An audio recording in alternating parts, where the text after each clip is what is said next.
I just want to start my monologue today by saying a big thank you to everybody who has contributed or donated some money, cash, whatever, to the channel. It's really appreciated. I do try normally to answer all the emails and say thank you personally, but I'm aware that I've missed a few people out. So I just thought I'd do a blanket one and say thank you so much. It is really appreciated. Back to the monologue today. I had a strange experience over the last 24 hours. I was in hospital, not me as such, not the patient, but a friend of mine. A friend of mine was suspected of having an acute appendicitis.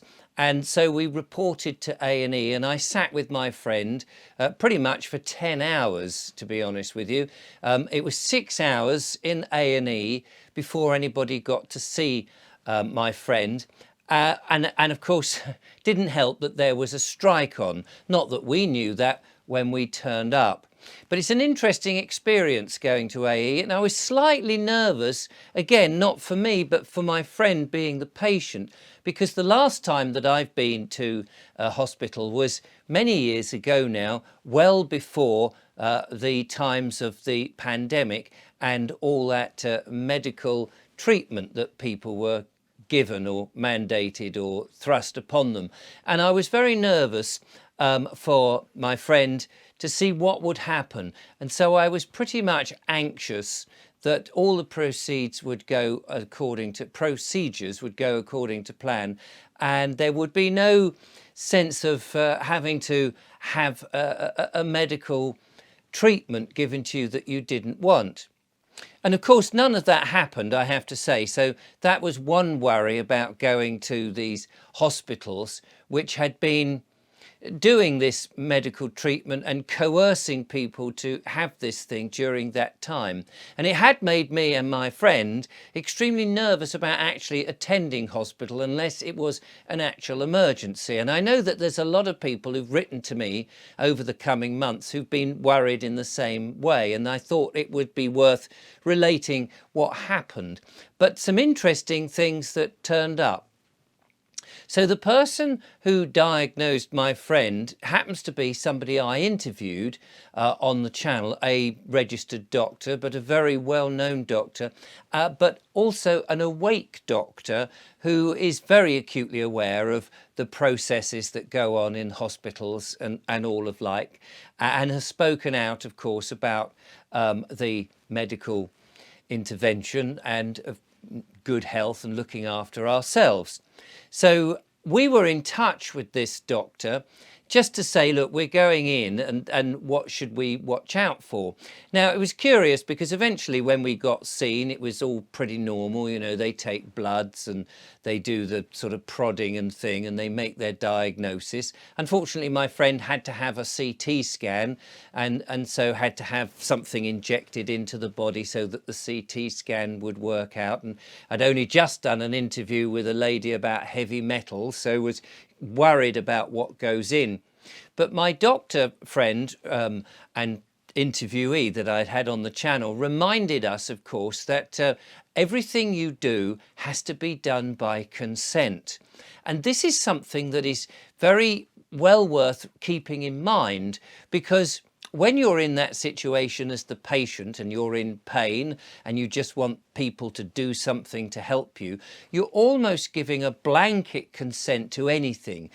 The nurses may well come round and put a drip on you and stick an IVF thing in, or whatever it is, a cannula into your arm so that you can get things on a drip, and they come with mysterious substances, and they may, as in the case we saw, blandly tell you, oh, it's an antibiotic or it's a drip, it's saline solution.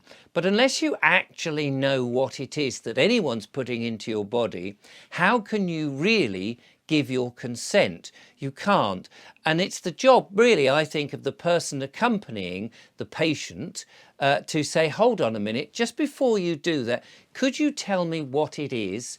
Because very often you've not been told in detail what it is, how much of it's going into the body and what it does. You know, nurses are trying to be as efficient as possible, and you understand that you've got a load of other patients to see. And of course, but it's your body, and that substance, whatever it is, it's that final double check, isn't it? Because the nurses are clearly having to check that, but you wouldn't want them to pick up the wrong solution and put it into you that is meant to go for somebody else. Now, I'm sure that that doesn't happen, or it's extremely rare, but as it's your body, as you're the person who's having this substance put into you, that final check of saying, can you just tell me exactly what the drug is, why I've got to have it, and even just make sure you know the name of the person doing it, because I think it's relevant to put them on the spot and say, oh, okay, you're Nurse Jackson, let's say, for the sake of argument. And you say, oh, okay, so you're Nurse Jackson and you're about to give this to me. It puts them on check, because if there's any problem and they do put the wrong thing in, you're effectively saying, if there's a problem, I know who to blame. It might make them go, yes, okay. And so they'll just make sure that what they've been instructed to do is correct, rather than just carte blanche, come in, stick any old thing into your body. So I was a little bit wary and a bit particular about all these things. Then the doctor that we were in communication with via text said to us, ask for the test results and send them to the doctor.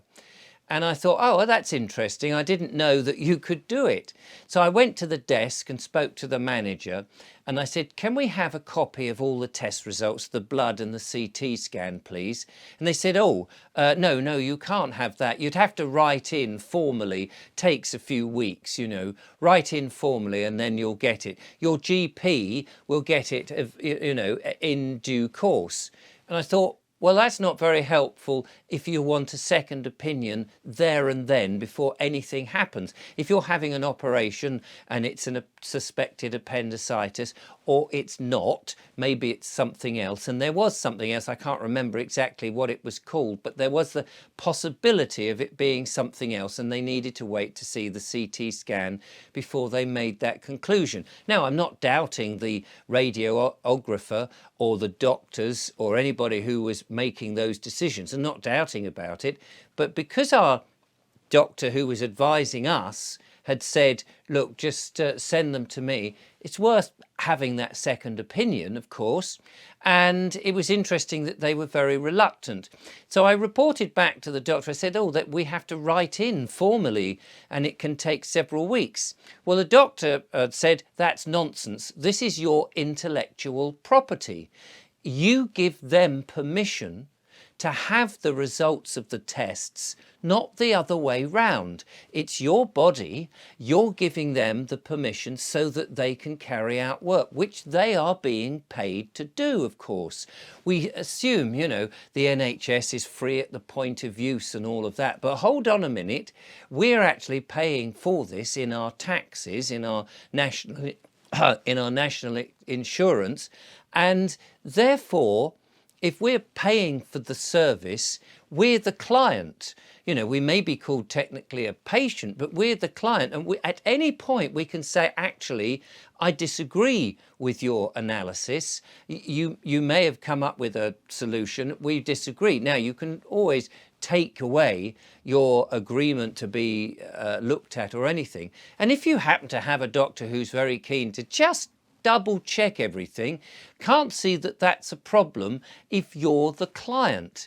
I know that the NHS is under pressure and they're trying to do the best. And of course, the surgeons and the doctors are probably the best in the country doing their hardest. But everybody can make a mistake when you're under pressure, especially during a strike, when you may be doubling up your duties and perhaps it's not your normal round that you would do. So it makes perfect sense just to have somebody else just having a careful and relaxed eye over it and going, yeah, no, that makes a lot of sense. Anyway, they were, again, very reluctant when I put that to them and said, actually, this is my friend's intellectual property, and that they are giving you permission to use the results to come up with a diagnosis and a procedure that might follow. And if you get it wrong, it's nice to have another doctor's opinion. Of course, they didn't like that very much, but you have to stand your ground. And I think it is very important, if you're in a hospital, that you do remember it's your consent. You're the one who's having the stuff done to you. And we saw during the pandemic how easy it was for people to be forced to have something that they may later regret, that they were effectively not given enough information to allow them to give conformed consent, informed consent. And if you aren't giving informed consent, it's not really consent, because if you haven't been informed, how can you possibly give any consent? So I suppose the experience that my friend has gone through, in the end, it turned out that it wasn't an appendicitis and it wasn't the other thing, and it may have been another problem. So it was worth questioning and saying, hold on a second, we want to see the results of these tests, because a second opinion is always going to be good, or it just allows more time for the patient to consider what is happening to them. Because I think there is this sense that you go through a hospital and you just think, yeah, no, just fix me, I'm in pain, I've got this problem. Obviously, if it's more obvious, like your leg is hanging off, or you've chopped your arm off, or something like that, or you're having a heart attack, it's much more obvious what it is. But if it isn't quite so obvious, it is worth asking. So I suppose I'm just sharing this information for anybody who's potentially going in, to say, do ask for your test results. And if you can share them with a doctor or a friend, it just maybe makes them more accountable to what they're likely to do. Anyway, I hope this has helped. As a result, my friend hopefully will be discharged later today and all will be well. And in fact, it's probably dietary solution than an intervention solution. So that's always helpful, because that's then manageable by the person themselves, rather than someone going in with a scalpel and whipping out organs. Anyway, I hope that's been of use today, and I'll be interested in your stories and comments in the section below.